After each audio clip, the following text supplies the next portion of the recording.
We've got our priorities all wrong in this country. Today I went to visit Wickford in Essex, which is set to be the latest in a long line of towns to have an asylum seeker hotel. But nothing sums up the total lunacy of this government's approach to asylum seekers than what I witnessed today. This particular hotel is on a road populated by mostly elderly people in their retirement. They have worked their entire lives and paid their taxes. They've saved up so that they can spend their final years in peace and quiet in what is a lovely part of the world. And then one day, boom, without any warning whatsoever, they're told that 100 asylum seekers are moving in next door. Now, by definition, we don't know who all these people are. We don't know anything about them. And yet we'll plant 100 of them in the middle of nowhere with nothing to do all day, almost no security whatsoever, in a hotel that has a public footpath leading directly to a nursery school. And then, on top of that, there were people who use that hotel as their long-term place of residence, people who block book it out for months at a time, people who use it so that they can technically have an address so that they can see their children at the weekends. And they've been turfed out now just to make way for these people. Just have a look now at the devastating impact that this has had on one man who is trained to be a firefighter, so basically a public servant, a man willing to risk his life for people like you and I in times of absolute crisis. He will now no longer be able to see his children because of a result of him being made homeless for these people. Check this out. I got a knock on the door Wednesday last week telling me that I've got to leave the hotel after 2 years of paying my rent. Because asylum seekers are taking the hotel. In a nutshell, as a result of this hotel, supposedly anyway, about to accommodate asylum seekers, they've now made British citizens homeless and unable to see their kids. But they've made them intentionally homeless because they've made a signed letter saying that we have voluntarily left the hotel. As a result of this, I could break down crying now, bruv. Ruins me. Stress me out to the max. But it's not just the fact that it's happening, is it? It's the fact that it's all being done in secret. It's all cloak and dagger. It's all clandestine. It's all wrong. It's almost like they have something to hide, isn't it? Nobody will ever be able to convince me that a full-blown British citizen who has worked and paid into the system his or her whole life should be turfed out so that we can make way for what some people would regard as illegal immigrants, so that the taxpayer can put them into a semi-luxury hotel with 3 square meals a day. Now, I'm all for tolerance and inclusivity, but why should elderly residents be made to have to update the security at their homes in their dotage, to have to pick their granddaughters up from the station because they don't think it's safe for them to walk home anymore? Why should people doing a public service job be made homeless to accommodate these other people? And then, of course, we've got the bleeding heart Liberals, haven't we, saying to us that we need more help. We need to do more to help. Well, from where I'm sitting, we're doing quite enough already. Well, there we go. That's my views, of course, but I want to hear from you. You can get in touch, Farage at gbnews.uk. But I'm asking you, my audience question, do we have our priorities all wrong in this country? Get in touch, email that email again, Farage at gbnews.uk, or tweet us using the hashtag Farage on GBNews. And I asked one resident, OK, about the safety of his granddaughters. I went over there today, OK, to Wickford in Essex. We got a tip-off, and one of our producers here, George Ivo, did a tremendous job managing to investigate all of this, putting it all together for us, getting in touch with people. And here's what one chap had to say about, well, basically, sort of the fears for the safety of his loved ones in the area. They wouldn't. We wouldn't allow it. Their husbands or boyfriends or their grandparents, we wouldn't allow it. If they got to the main railway station, if they was London and got to Wickford station, they will be picked up by us. There's no way they'll walk past there. It's far too dangerous.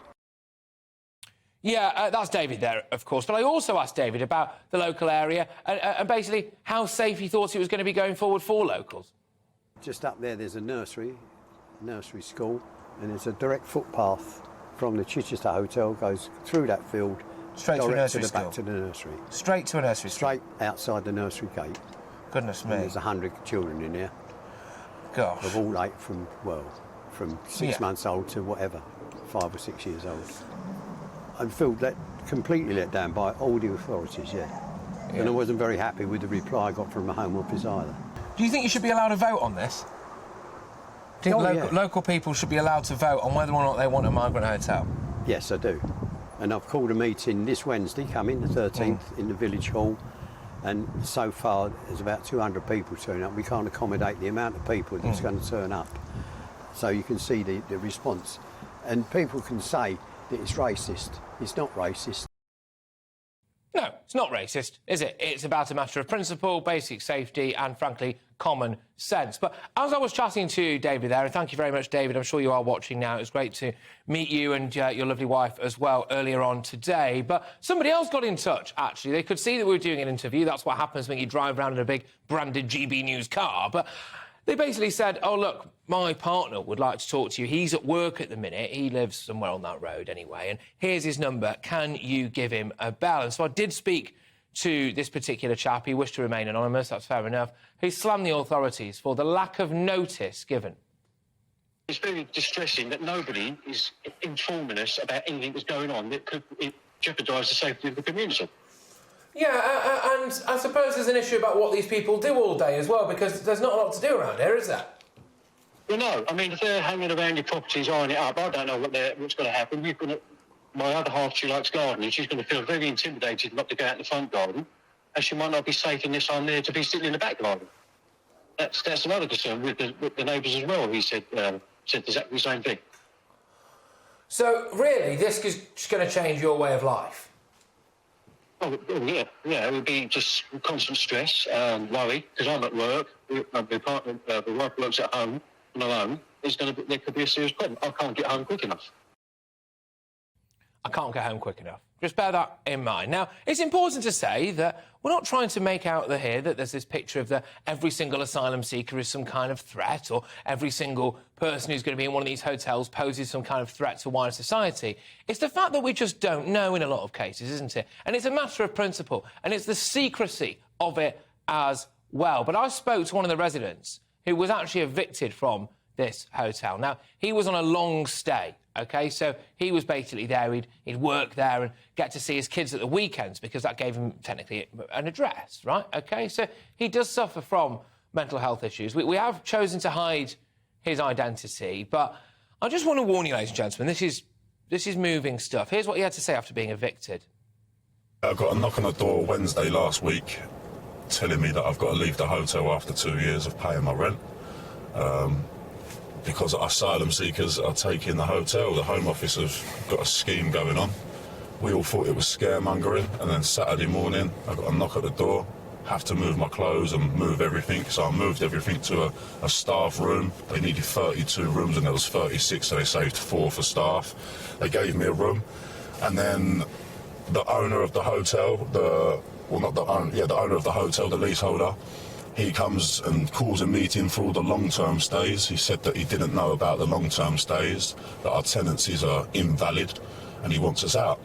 I like to go to a B&B, out of my comfort zone, away from my work environment, so I'm having to spend extra money. And now I can't see my children because the B&B don't allow children. In a nutshell, as a result of this hotel, supposedly anyway, about to accommodate asylum seekers, they've now made British citizens homeless and unable to see their kids. They've made them intentionally homeless because they've made us sign letters saying that we have voluntarily left the hotel. Is your mental health all right now? Has it been made worse? Mate, I've got PTSD, body dysmorphia, anxiety and depression and borderline personality disorder. It's ruined me. If you look at my face now, I've got bruises all over my face where I've self-harmed myself last week, punched myself 50 times in the face. As a result of this? As a result of this, I could break down crying now, bruv. Ruins me. Stress me out to the max. Oh, man. Yeah? All right, well, look, let's leave it there, yeah? All right. Are you OK? No. It's just stressful. It's just out of order.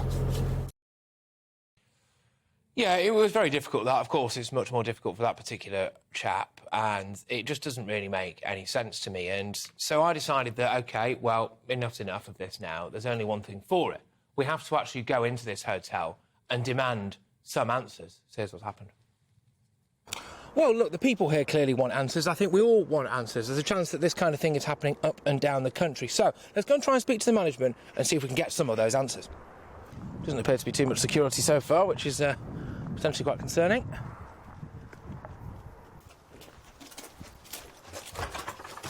Oh, hello there. Is it possible to speak to the management at all? Do you want to come in? Is that all right? Oh, thank you. Lovely. Cheers. Thank you so much.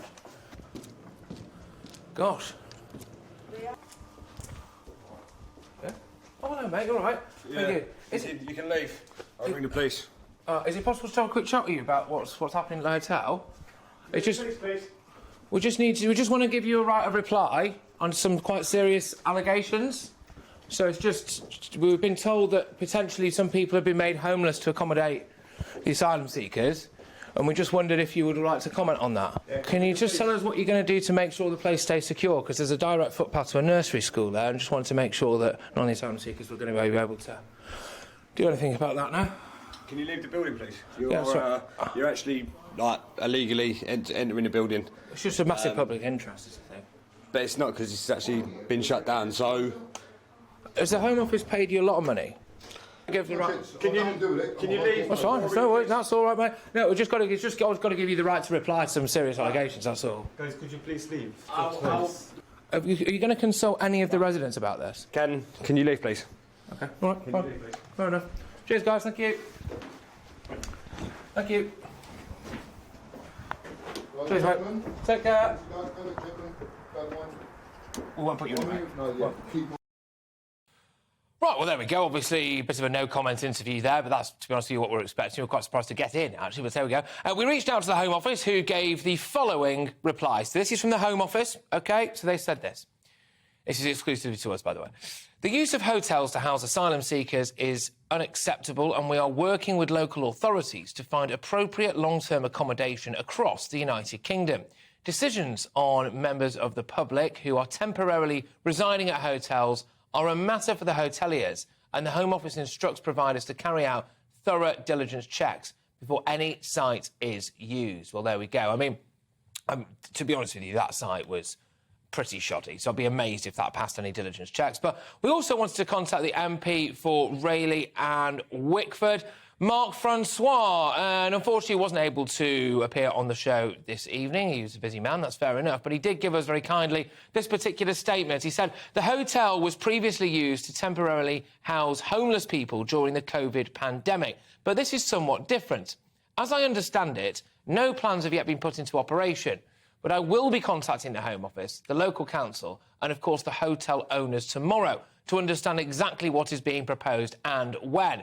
In the longer term, he continued, we need to stand up to interfering European human rights judges so that flights to Rwanda can commence, meaning this accommodation will no longer be required. Now, it's worth noting that we had also reached out to the local council and the hotel themselves, but both have decided not to reply. Well, there we go. Make of that what you will, ladies and gentlemen.